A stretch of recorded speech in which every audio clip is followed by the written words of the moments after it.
Hello everyone, how you doing? Well, I'm back today because I was just sitting in front of the microphone and thought it was time to press record. I've recently been seeing things online where people have said about songs that have impacted them in their life for some reason or another. So because of that, I've been thinking about the songs that affected me in my life. Not necessarily favourite songs, because that's a different thing altogether, but those songs that somehow got under your skin and stayed there, if you know what I mean. I mean, it's funny really, you hear thousands and thousands of songs throughout your life and most of them come and go, I guess. But you enjoy them for a bit, maybe play them to death for weeks and then move on. But every now and then, a song comes along that does something different. Do you know what I mean? It sticks.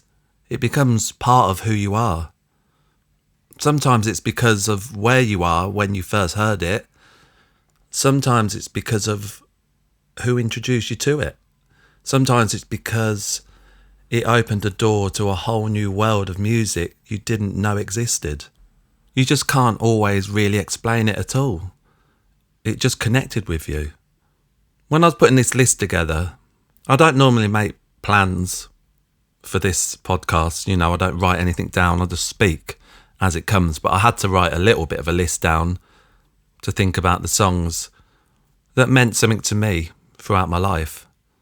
I realised anyway quite quickly that this isn't a list of the greatest songs ever written. No way.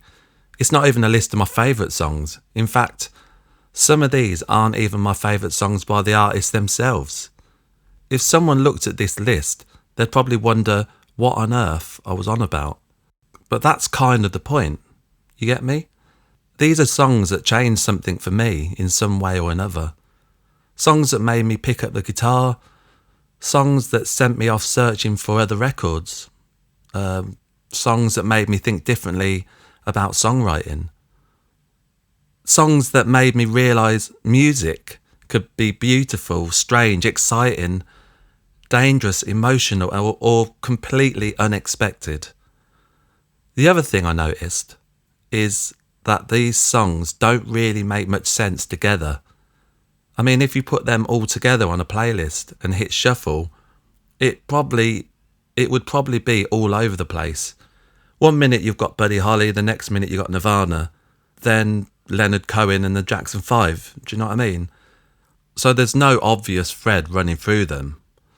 The only thing they do have in common, I guess, is me.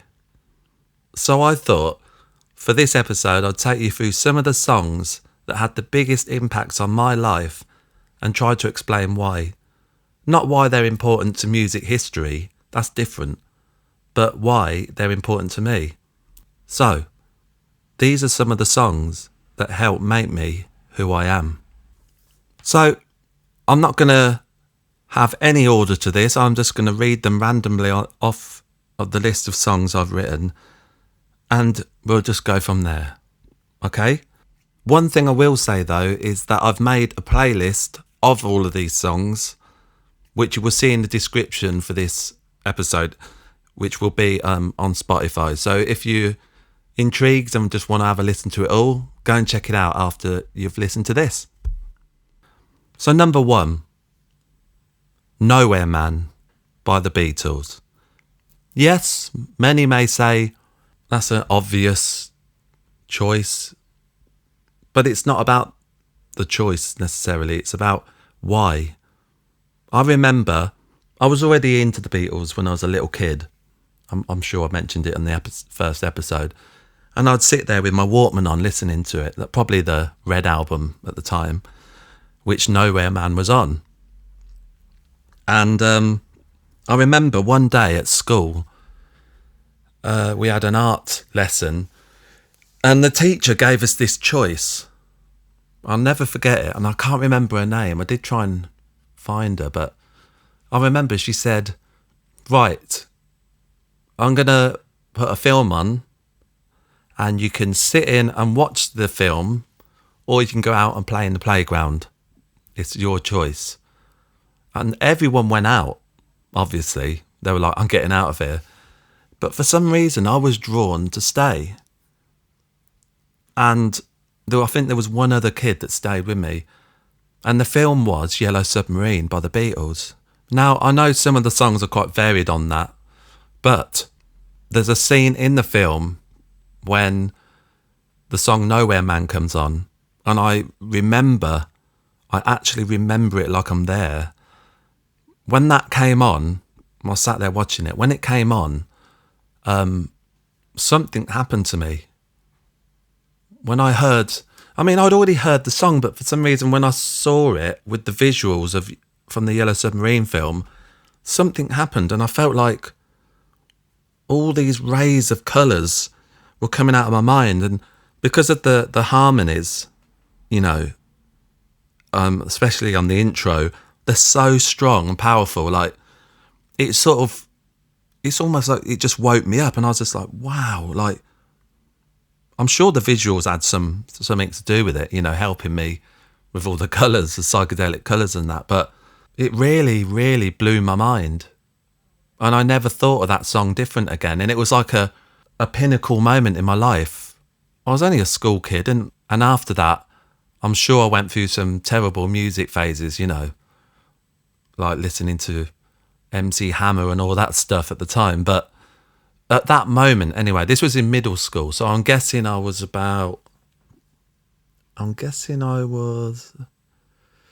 10, maybe 10 years old. And yeah, it just did something to me I can't explain, and I was gobsmacked. And ever since, that song has been one of my favourites. Yes, I don't think it's one of the Beatles' best songs, but it's still an incredible song. It took John Lennon, 10 minutes to write or something in 1965. And if you don't know, it's on the album Rubber Soul. And it was sort of written at a time when, they were trying to move away a bit from the sort of romance and mop-toppy image and focus more on sort of self-reflection and that kind of thing. But yeah, anyway, that's what I think about Nowhere Man and what it did to me. Number 2, Rave On by Buddy Holly. Now, I spoke about this in the first episode of this podcast, but yeah. So I got that record from the teacher I said about in episode 1. They handed them out to all the class as a freebie. I took it home and I stuck it on the record player, and Rave On started by Buddy Holly. And it really hit me hard. I was like, whoa, like I said before, it's obviously not punk music, but to me it felt really heavy, really direct and in my face. And I felt like it was like rebellious and edgy. When you listen back to all that sort of 1950s music, it's not heavy in the slightest compared to the stuff we got now. But I could feel it, almost like I'd heard it for the first time in 1958. Do you know what I mean? And it really did something to me. And anyway, that song has always stayed with me. It ignited my love for Buddy Holly, and because of that, I went all into his catalogue at a young age as well. When you're young and you tend to be into what's contemporary, it was just kind of odd for me to be such a young kid, around the age of about, I'm guessing 12 or something. I'm not sure exactly, maybe younger, just to be obsessed really with some artists that I didn't know much about. It was all purely on the music. And I remember my girlfriend at the time, for my birthday, she said, like, she managed to get £5 off someone, off her mum or something like that, for my birthday, and she gave it to me. And we went down the newsagents, and they had a little wall of cassettes and records and stuff. And I had enough. The £5 was enough to buy, the best of Buddy Holly, and I played that tape to death. I really did. I remember sitting on my little bed and my tape player just on repeat. I was really, really into it. And I've had love for Buddy ever since. Now, number 3 is a song that really means a lot to me. It's Paper Thin Hotel by Leonard Cohen. It was my mum that got me into Leonard Cohen, really. I mean, when I was a kid, again, a lot of it comes back to when I was a child, right? But my mum, she had some Leonard Cohen stuff. And I guess subconsciously, when you're growing up, whatever your parents are playing, you might say it's not cool at the time, but it is actually going in your head and it's teaching you lessons. But this song wasn't there then. I'm talking about when I was growing up. It was like, Suzanne and That's No Way to Say Goodbye and things like that. But this song, Paper Thin Hotel, is from an album called Death of a Ladies' Man, which actually came out in the year of my birth, 1977. And I think it's just the most beautiful piece of music. I mean, I'm such a huge Leonard Cohen fan. He's like an idol to me. He really is in every way. And that album, it actually has got a lot of stuff about it. I mean, I'm not going to go into it now because it's the sort of album that needs its whole a whole podcast episode to it. But basically, there was loads of trouble making the record with Phil Spector. And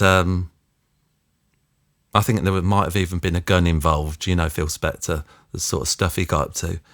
So Leonard basically did a guide vocal for the album on every track. He just sung it, half decent, roughly, but thinking he's going to do it again.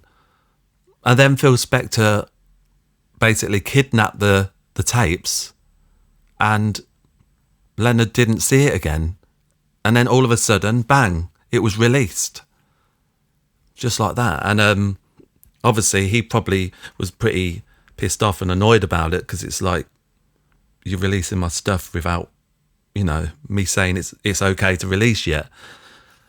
But that aside, anyway, that's just some of the story behind it. I think, when you listen to certain albums, and some albums might not be someone's best in the slightest to everyone else, but to you, it really means something. And I don't know, that album, Death of a Ladies' Man, I think it is brilliant.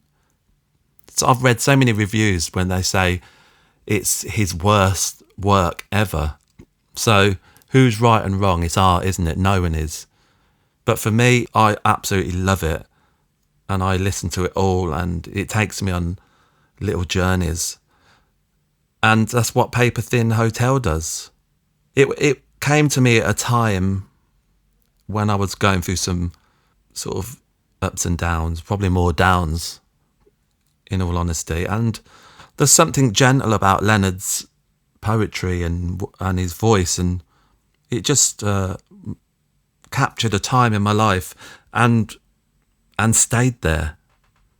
I mean, the song it tells a story of a man basically overhearing a former lover through a hotel wall.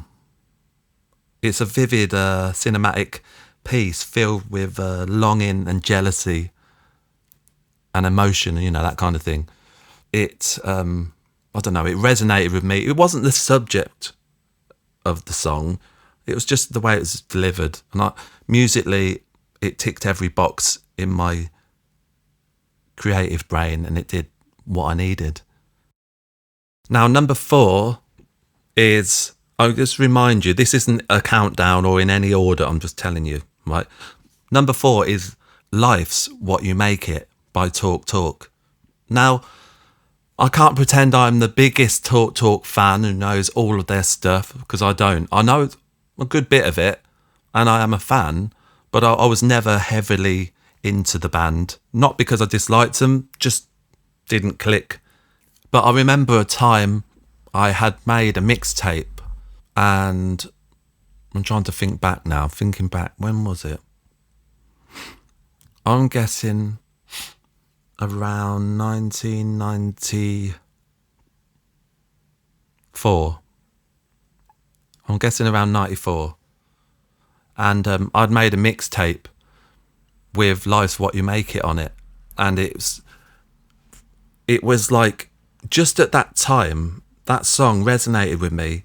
I remember going on these long walks on my own with my Walkman on, and I just kept rewinding that song. There's something about that sort of drony piano riff that just keeps going through it, and just the feel.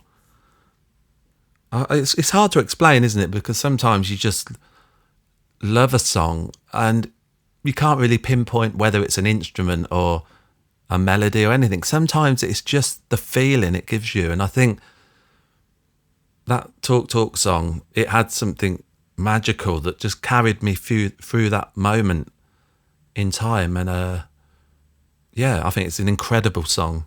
It really is. He was an incredible writer. But yeah, that was number 4. Number 5, Tales from the Riverbank by The Jam. Growing up, I was a huge fan of The Jam. I was gutted that I missed being able to see them play because I was too young, but obviously had the luxury of listening back and going through everything they'd done.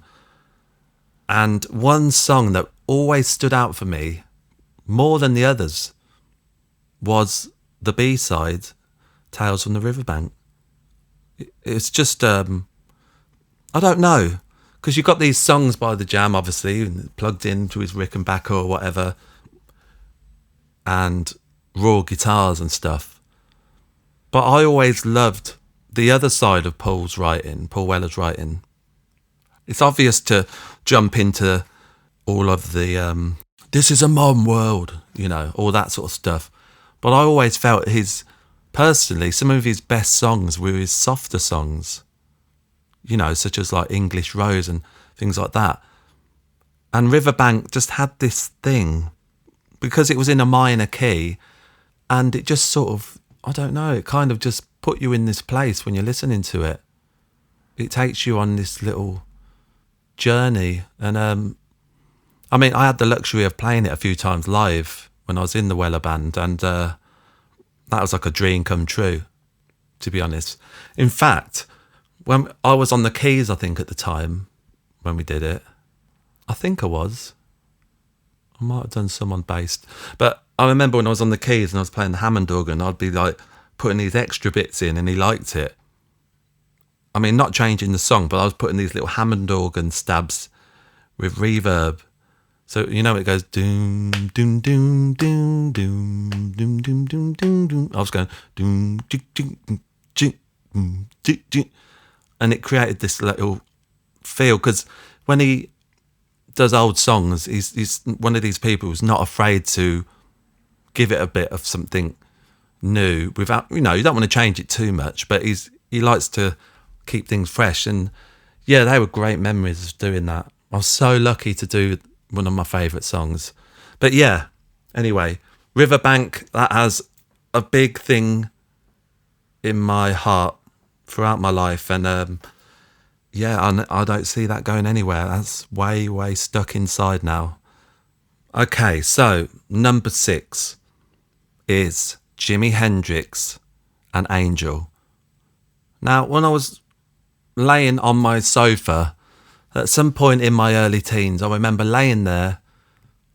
It was a sunny day and the window was open, and it was kind of a bit windy, and the window netting, the white netting, it was just blowing in.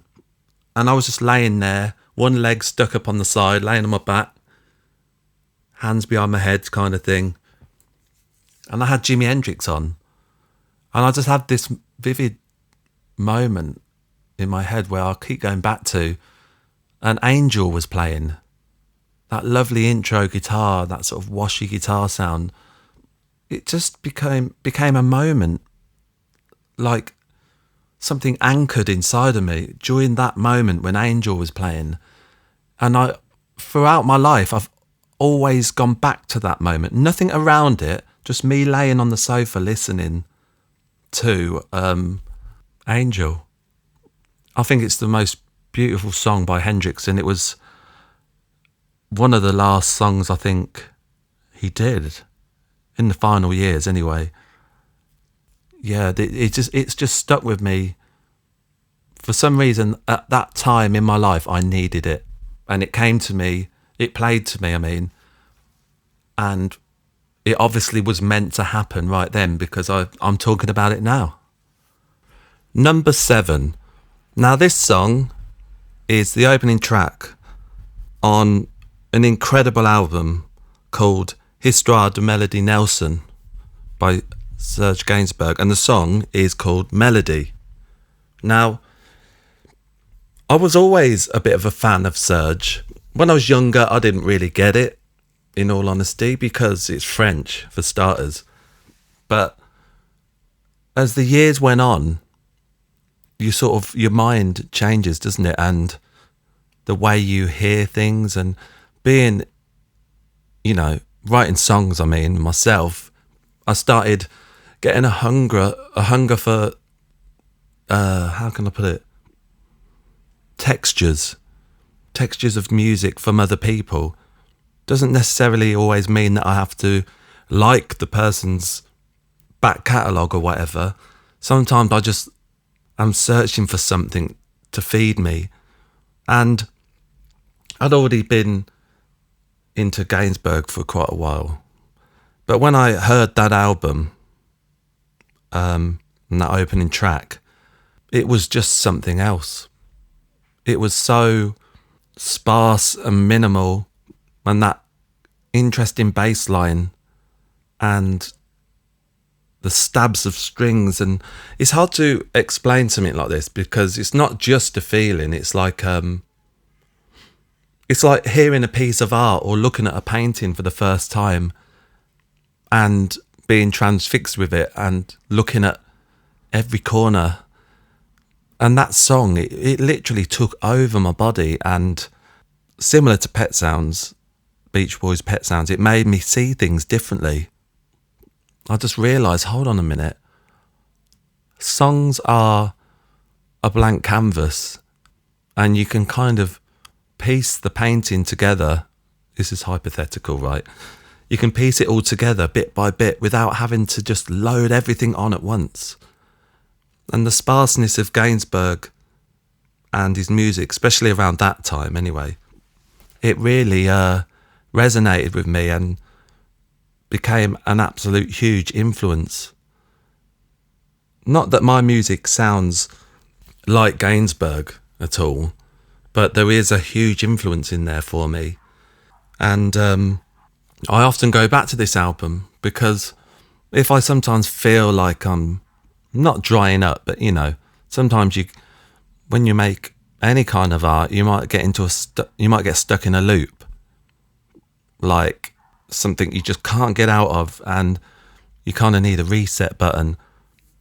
And I find Gainsbourg and that song Melody, there's loads of songs on there to be fair that do that, but that song in particular really helps me strip everything back and kind of not be afraid of the music I'm working on. Does that make any sense?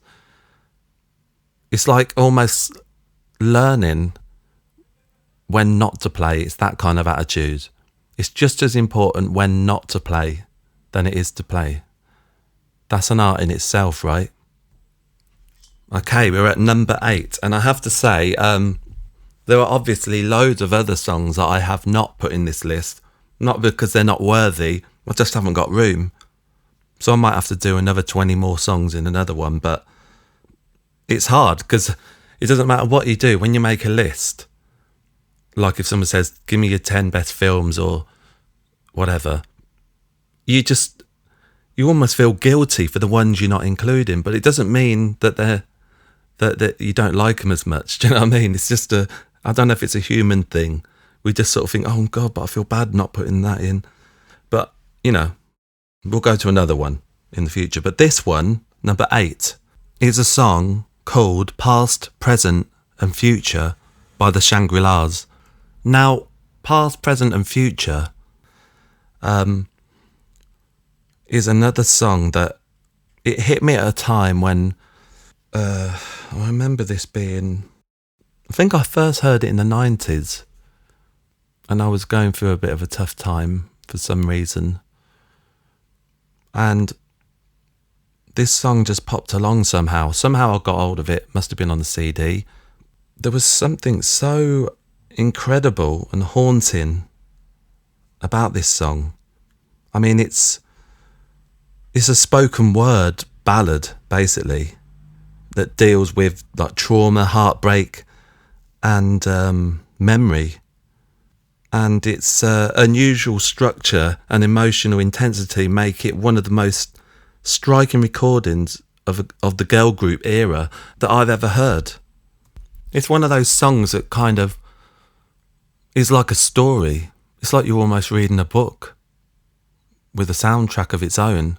It takes you on a little journey into this big moment, this big waltz in the middle. And I don't know, it's one of them songs that stuck with me my whole life, and it made a big impact on me, because I always, before that, assumed that the Shangri-las, all their songs were just like leader of the pack, or that kind of sort of bubblegum girl group stuff. But this song was so much deeper, and it just really connected with me. Now, number 9, we're heading back to Pet Sounds from the Beach Boys. Okay, and the song is You Still Believe in Me. And it is just incredible. I'm taking myself way back again to my youth, laying on my bed, staring at the ceiling, the day I really connected with that album. And it just moved me like nothing else. It just sort of took over me. It made me, I don't know. How do you put these things into words? Do you know what I mean? How would you explain your things? It's not, there's a fly in the room. Hold on. This is like torture. Bugger off. Sorry about that. Okay, you can be on the podcast as well. Come here. No, but the Pet Sounds album and all of it is just quality. But that song, there's something about just the little details in it. The strange kind of arrangement that it sort of thinks outside the box. And the plucked piano strings in the intro. Do you know what I mean? Like ding ding ding ding ding ding ding ding ding, plucking on the piano string. It's just genius. Simple, but it creates this haunting intro like no other. And I would lay there at the time, and I still do. When I listen to it now, and I'd hear something different every time. Sometimes I would focus on, like the bass line or just each of the instruments separately. It's like they all take you on a trip somewhere else entirely. And then when it all comes together, it's just this most beautiful, haunting piece of music that, I don't know, it's the biggest inspiration, I swear. It taught me so much. Not that song, but the album. But that song's just a standout for, we're talking about songs that changed me. That song really stuck with me, and I ended up doing a little cover of it. A terrible one, to be fair, which went on my Boogaloo radio sessions, little throwaway album I made. But I did it, I think, in a hotel room. And I did it just on the acoustic and some vocals, with loads of reverb on. I wish I'd put more effort in, but it was just a hotel room recording. But yeah, I just love that song, and it's just very important to me. Talking of songs that have stories to them, this song, number 10 in my list, is by the Kinks, and it's called Some Mother's Son. And it's basically an anti-war song that focuses on the human cost of conflict. And Ray Davis, the genius writer, delivers like a moving reminder that every fallen soldier is someone's child. And the first time I heard it, it really stuck with me. I mean, it really made me think. It stopped me in my tracks because, you know, some mother's son lies in a field. When you think of it like that, in that perspective, you know, it's so easy just to think about war and soldiers, you know, like just soldiers, seas of soldiers everywhere. But it's some mother's son. And when the way Ray Davies writes things, he really captures it. I don't know how he does it. And yeah, that song really got to me, still does. And if you haven't heard that song, I recommend checking out, Some Mother's Son by the Kinks, and just listen to it. And it's such a beautiful song, despite its sad lyrics. It's really like a chalk and cheese kind of thing. But it also is a huge influence to me. Ray Davies is a huge influence to me because he had this ability of making the mundane beautiful. And that's something that it really inspires me, and I find it fascinating how someone can do that. Do you know what I mean? How you can just pick out the ordinary and turn it into this creative masterpiece. Number 11. Now, this song really goes back to my childhood, but when I was a lot younger, I'd say maybe around 8 years old, like I was madly into Jackson 5 at the time. And this song is called Skywriter, by the way. And it's actually from an album with the same title, Skywriter, from the Jackson 5. And I don't know, it just, because I was heavily into the Beatles, even at that young age, I think this felt almost like the Jackson 5's, how do I put it? I mean, they sounded to me that they were doing these harmonies which were Beatlesque. And I found it quite strange. And don't get me wrong, not all of it is, there's parts of it. But I always felt like it had this kind of psychedelic edge. Maybe I'm completely wrong, and it's just how I felt and interpreted it. But I don't know, it just had this thing about it. And when I was first listening to it, it just sort of fascinated me, and I would play it on repeat. It's got this cool keyboard sound. I'm actually not quite sure what it is. I haven't really looked it up, but it's still got his soul elements, but it's quite different for the Jackson 5. And it kind of captures the youthful energy of the band while hinting at the more mature direction their music would later take, if that makes sense.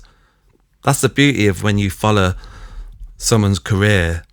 I mean, I know they're before my time, but looking back anyway, you get to see bit by bit how certain points changed them, you know what I mean? Or it might be in a song for them, but a certain song would spike them in a different direction, and so on and so on. Anyway, Skywriter always had that kind of strange edge to me. It's really not that far out.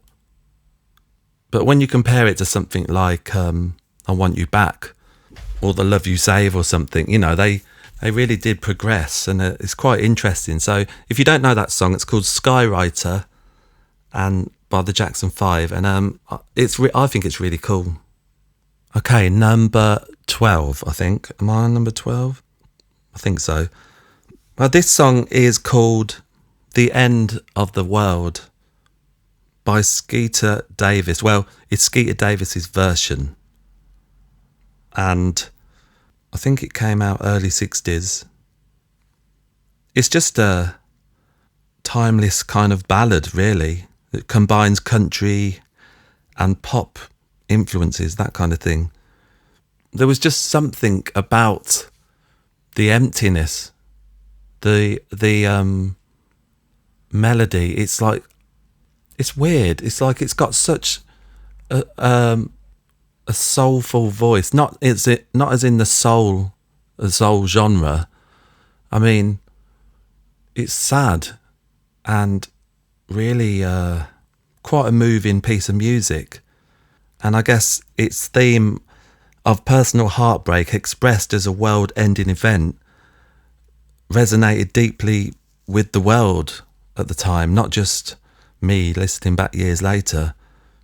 Sometimes music just has this way of capturing something that's just really special, and sometimes other people can't, get across. And even though the song might just be about breaking up with someone or something like that, don't get me wrong, I'm not into all these soppy songs. I'm into feelings, like how a piece of music actually connects with me. I'm not just into a ballad. In fact, I avoid them like the plague. But certain ones slip through the net, and they're just beautiful, musically beautiful, and lyrically, and how it's sung.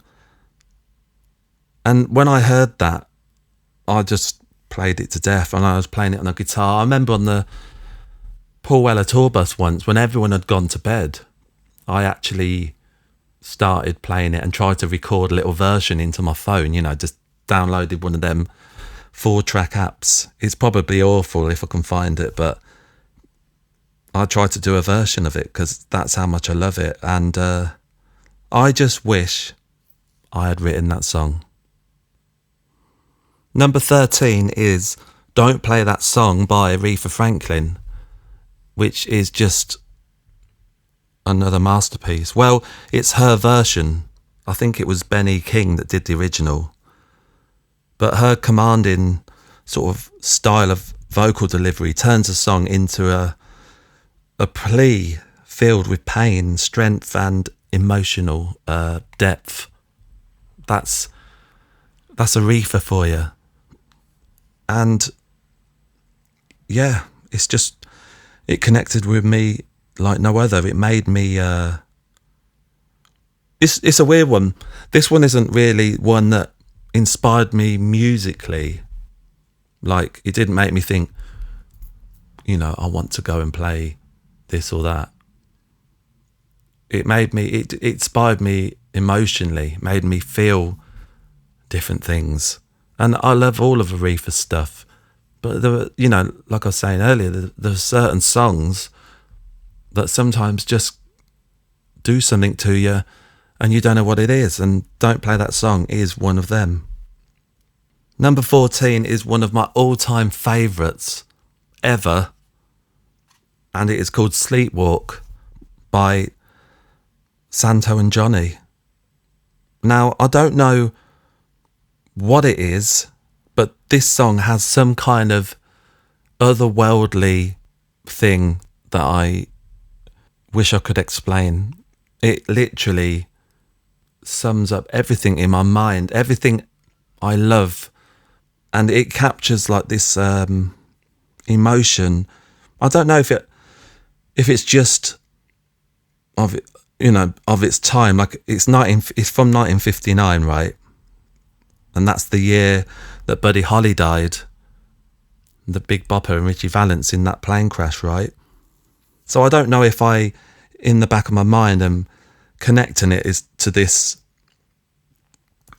sad event, like it's this most monumental, beautiful bit of music. Do you know what I mean? I maybe I'm doing that. Maybe I don't know. I'm questioning myself now. But it's the sound of the steel guitar melody. It's almost like crying. You got it. I mean, I'm sure you've heard it. I'm sure you have. But it's called Sleepwalk by Santo and Johnny. And its atmospheric sound has made it like one of the most recognisable and influential instrumentals ever. So if you haven't heard it, I wish I was you getting to hear it for the first time. Now, number 15. This is a little different to the previous songs, but it is by Nirvana, and it is called Aneurysm.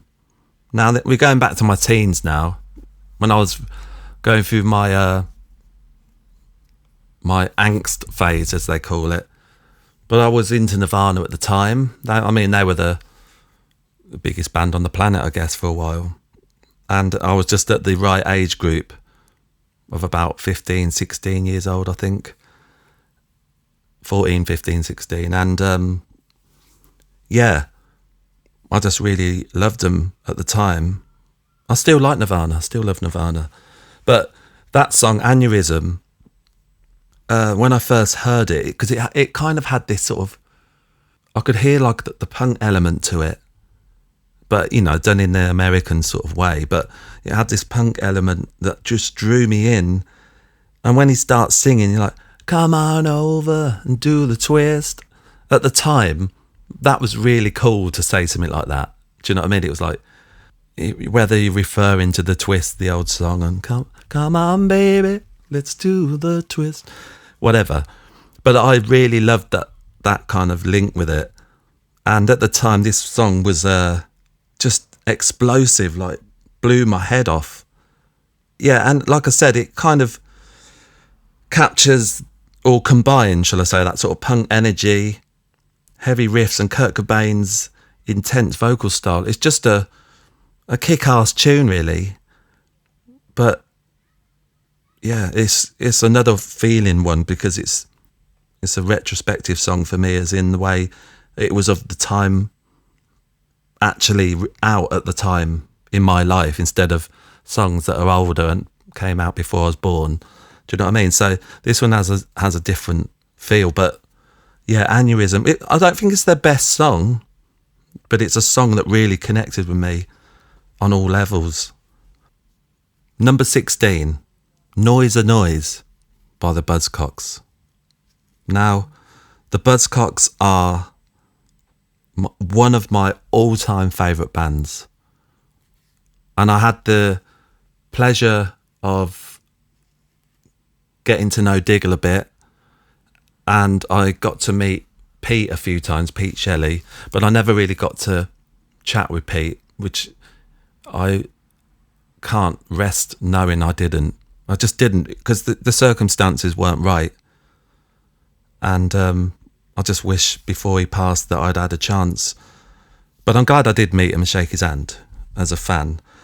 But the Buzzcocks were a real part of my teens as well, because it reminds me of, well, Noise Annoys really reminds me of a time when, you know, when you're younger and you start going out on drives, like you've got a mate who drives everywhere and you all jump in the car, smoking and all that, driving all hours of the night, but it's just mega, blasting music, going all over the place.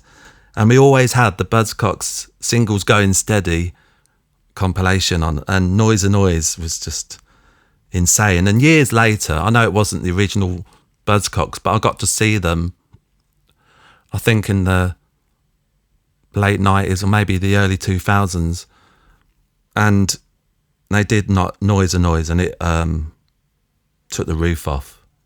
Still, there's that really strange chord. I actually don't know what it is. In fact, I've never tried to work it out. I'm going to do that after this. But there's this chord when he goes, go, but there's a chord that he does, that one of them does, and it's just massive. It sounds massive, wrong, and perfect at the same time. And that's what gives it this sort of incredible energy that, you know, that just makes me love it so much. So yeah, Buzzcocks, Noise Annoys, that reminds me of driving around in the car with my mates, and we listened to it over and over again. I swear there was nothing else but the Buzzcocks.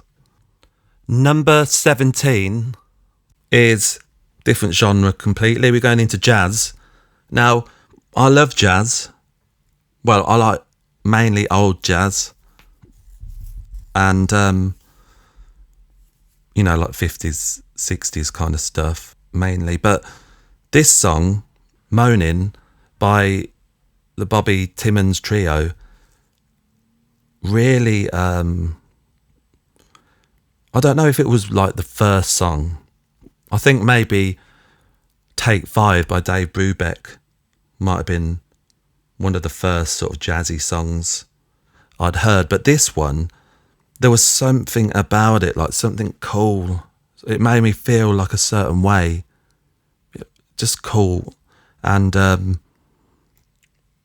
think it was recorded at the end of the late 50s and became one of the defining compositions of hard bop jazz. But I didn't know that at the time.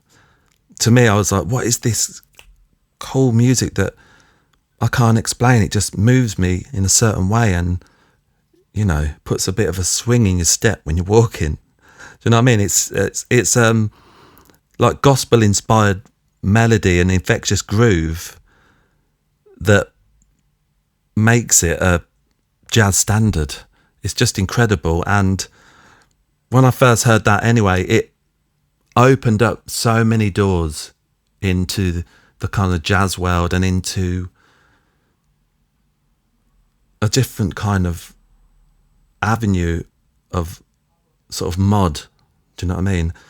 At the time. But now I listen to so much more. But at the time it was that was one of the ones, and that's the one I remember as cutting through into my head. I mean, loads of jazz artists have covered it, but it is that version that I had a connection with. Number 18 takes me back quite a long way because my mum was a big fan. Okay, this is Whispering Grass by the Ink Spots. Now, my mum used to love the Ink Spots and she used to listen to them. So growing up, I had quite a bit of knowledge about them. Well, when I say knowledge, I knew a good bit of their music. And Whispering Grass was recorded in 1940. Could you believe that? The gentle sort of vocal harmony is what sells it as this unique thing. And it's sort of, I don't know how to put it. It's just that smooth style that made the Ink Spots so influential. The sound is so small, but you can hear so much love in it that it's just incredible. But it's not just about literally what I'm hearing. It's connected with my past and my influences that were being fed to me here and there. Do you know what I mean? Because my mum liked them, but not just that. Whispering Grass is an old song, right? So, and I used to live with my grandparents as well. So I always had this knowledge of older music, and sometimes my nan would sing Whispering Grass. Do you know what I mean? And it's just one of them songs.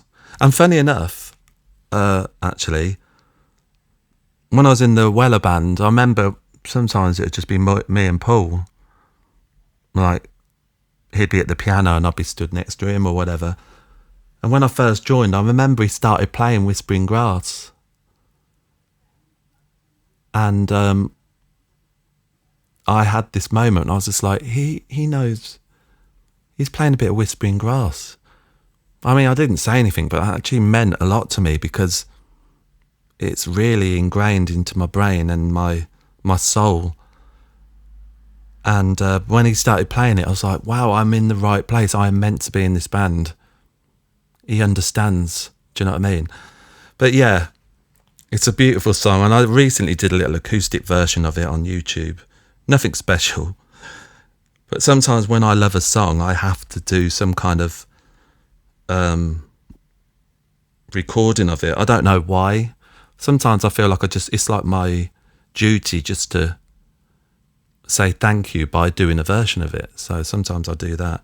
But yeah, Whispering Grass by the Ink Spots. I'm sure at some point in your life, if you think you haven't heard it, you probably have. Okay, so check it out if you haven't. Number 19, Get Yourself Together by Small Faces.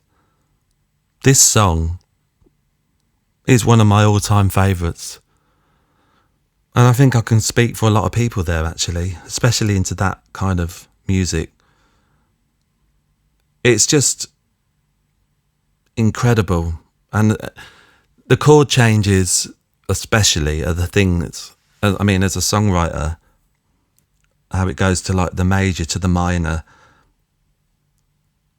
is so powerful. And it's just incredible. Like, you can really hear each person in the band's input right down to Ian McLagan's keyboard parts or Ronnie Lane's bass playing.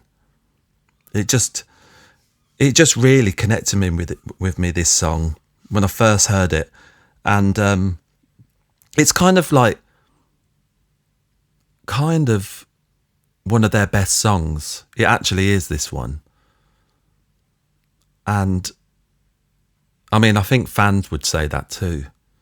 They've got so many great songs, but Get Yourself Together is, for me, one, if not the best song. I mean, I could say Tin Soldier, which is incredible, Afterglow of Your Love and all that. But for me, it's Get Yourself Together. It's just, I don't know. It's got kind of rough around the edges. It's got like a charm, which I guess was one of the band's trademarks, right?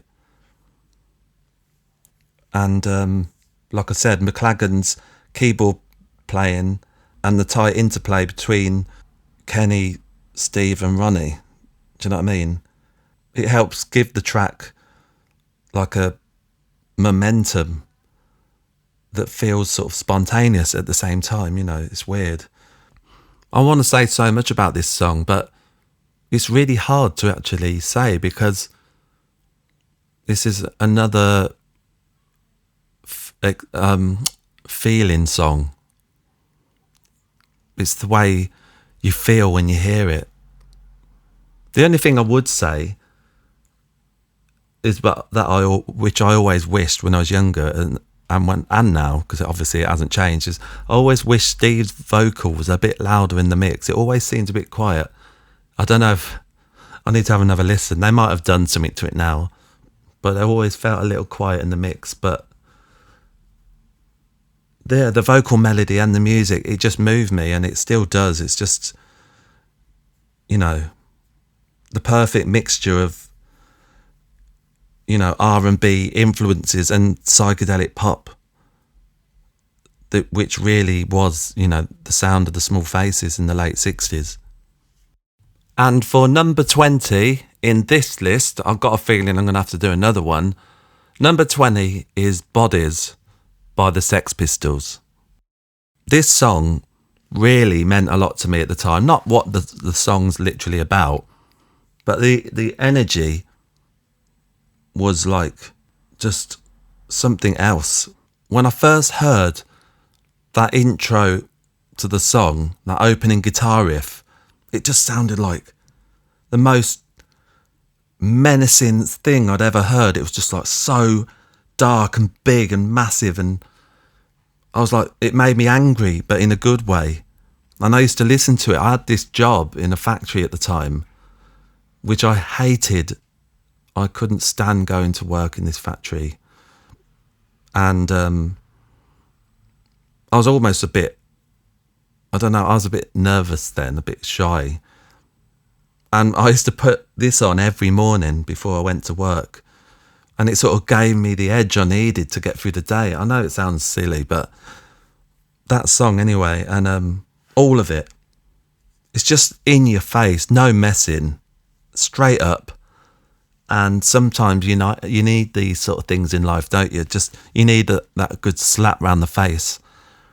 And Bodies is one of them. I mean, I love the whole album, but that one really stood out to me. And I know it's, like I said at the beginning, this list of songs together, it's not necessarily the right thing. But, I mean, if you were going to make a playlist, but I'm just telling you certain songs that stood out in my life for certain reasons. But yeah, Sex Pistols, massive influence, especially in my early teens, definitely. And like I said, the first time I heard Bodies, I just stopped in my tracks and went, wow, that is incredible. But yeah, that was my 20 songs that changed me then. And well, I mean, are there any songs that stand out for you in your life? What do you sometimes go back to when you think about something in your head? Is there a song attached to it, to a memory or some kind of event or person? let me know.